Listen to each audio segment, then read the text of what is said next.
Zulkifli Hasan nilai PSEL Makassar lebih tepat di TPA Antang. PSI Sulsel gerak cepat bantu korban kebakaran Bulog Gading Makassar. Mutasi perdana 2026, 109 pejabat Pemkot Makassar dilantik. Usai dilantik API, Dewan minta camat siaga banjir di musim hujan.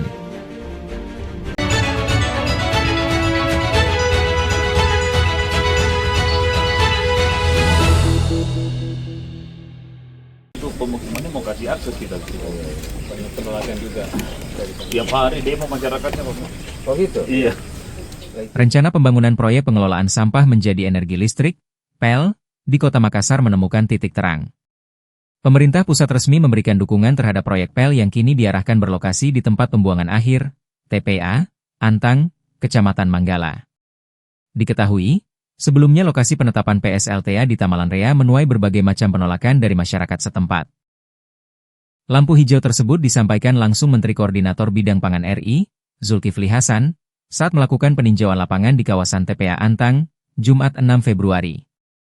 Menurut Zulkifli, penetapan TPA Antang sebagai lokasi pembangunan dinilai paling rasional karena sejak awal kawasan itu memang difungsikan sebagai pusat pembuangan akhir sampah kota. Yang mau dibangun itu di mana? Terus ada lagi di mana? Kalau di sini sudah memang disediakan, tempat pembuangan akhir sampah, lebih gampang prosesnya dan akses keluar masuknya juga sudah ada, ujarnya. Ia menegaskan, memaksakan pembangunan di lokasi baru justru berpotensi menimbulkan resistensi warga dan menghambat percepatan proyek strategis tersebut. Zulkifli meminta Pemkot Makassar segera menindaklanjuti keputusan tersebut melalui kelengkapan administratif, termasuk proses regulasi dan perizinan. Kalau banyak perlawanan dari masyarakat menolak, susah itu. Tidak bisa kita paksakan lokasi baru. Ya sudah, di sini saja, di TPA Antang, tegasnya. Ia menambahkan, pembangunan infrastruktur pengolahan sampah harus memperhatikan aspek penerimaan publik agar tidak menimbulkan konflik sosial di kemudian hari. Selain itu, persoalan sampah disebutnya sebagai isu mendasar yang berdampak langsung pada kehidupan masyarakat, terutama kelompok ekonomi kecil.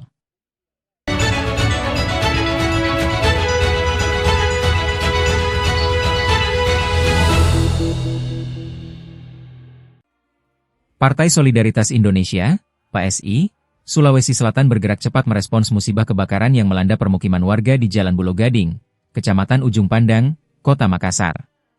Melalui kegiatan sosial Jumat Berkah, jajaran pengurus PSI turun langsung menemui korban sekaligus menyalurkan bantuan, Jumat 6 Februari. Ketua PSI Sulsel, Muammar Gandhi Rusdi hadir langsung di lokasi bersama Sekretaris PSI Sulsel Indira Mulyasari, Ketua PSI Makassar Soekarno Lalo, serta pengurus lainnya. Bantuan sembako diserahkan kepada warga terdampak di RT 01 RW 02 Kelurahan Bulog Gading sebagai bentuk kepedulian terhadap korban yang kehilangan tempat tinggal dan harta benda. Gandhi Rusdi menegaskan, kehadiran partainya di tengah korban bukan sekadar agenda seremonial, melainkan wujud tanggung jawab moral dan komitmen kemanusiaan. Musibah kebakaran ini tentu menjadi duka bagi kita semua. PSI hadir memastikan saudara-saudara kita yang terdampak tidak merasa sendiri. Bantuan ini mungkin tidak besar, tetapi kami berharap bisa meringankan beban dan memberi semangat, ujarnya. Ia menambahkan, kegiatan sosial akan terus digalakan sebagai bagian dari gerakan kemanusiaan PSI di Sulawesi Selatan. Kami ingin PSI dikenal bukan hanya sebagai partai politik, tetapi partai yang hadir di tengah masyarakat, terutama saat mereka membutuhkan, tambahnya. Di lokasi yang sama, salah satu korban, Leni mengaku masih trauma atas peristiwa yang terjadi begitu cepat. Ia menyebut kebakaran datang tiba-tiba hingga warga tidak sempat menyelamatkan banyak barang. Kebakaran ini datang tiba-tiba, kami tidak sempat menyelamatkan banyak barang. Bantuan dan perhatian dari PSI sangat berarti bagi kami. Setidaknya kami merasa tidak sendiri, tuturnya. Diketahui, peristiwa kebakaran sendiri terjadi sehari sebelumnya.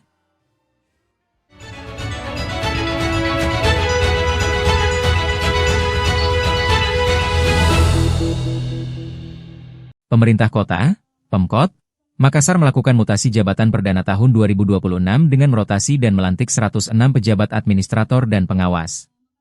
Penyegaran birokrasi ini ditegaskan sebagai langkah strategis memperkuat kinerja pemerintahan sekaligus meningkatkan kualitas pelayanan publik.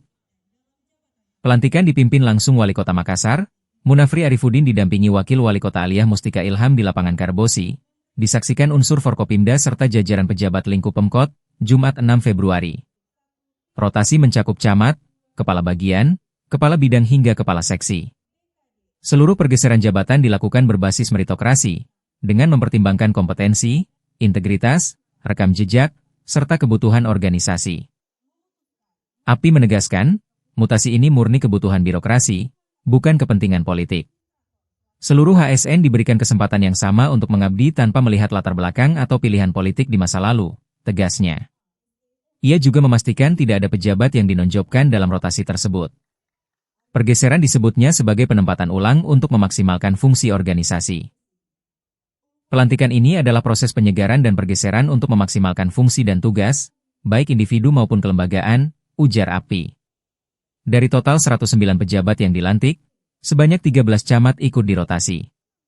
Sebagian dipromosikan ke jabatan strategis, sementara camat baru diharapkan menjadi penggerak pelayanan di wilayah.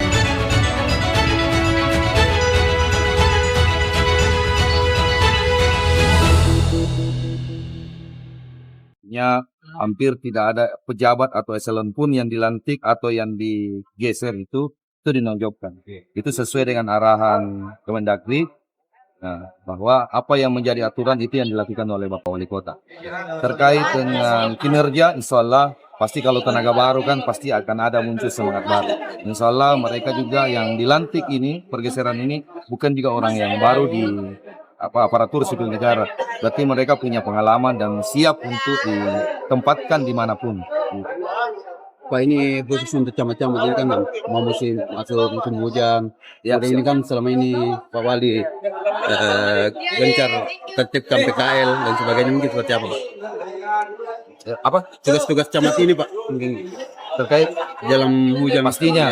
Apalagi kemarin itu ada beberapa hal yang menjadi pada saat Rakornas kemarin yang diinstruksikan oleh Bapak Presiden.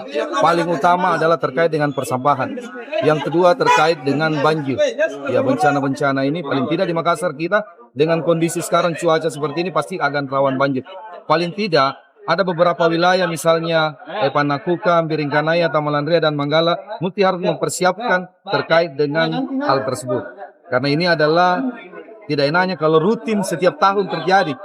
Walaupun ada mungkin tahun sebelumnya agak kurang airnya, ya tapi kita tidak tahu tahun ini karena ya cuaca yang begitu sangat ekstrim. Jadi kita berharap camat yang baru dilantik ini paling tidak untuk 4 kecamatan itu mesti menyiapkan siaga. Tim siaga.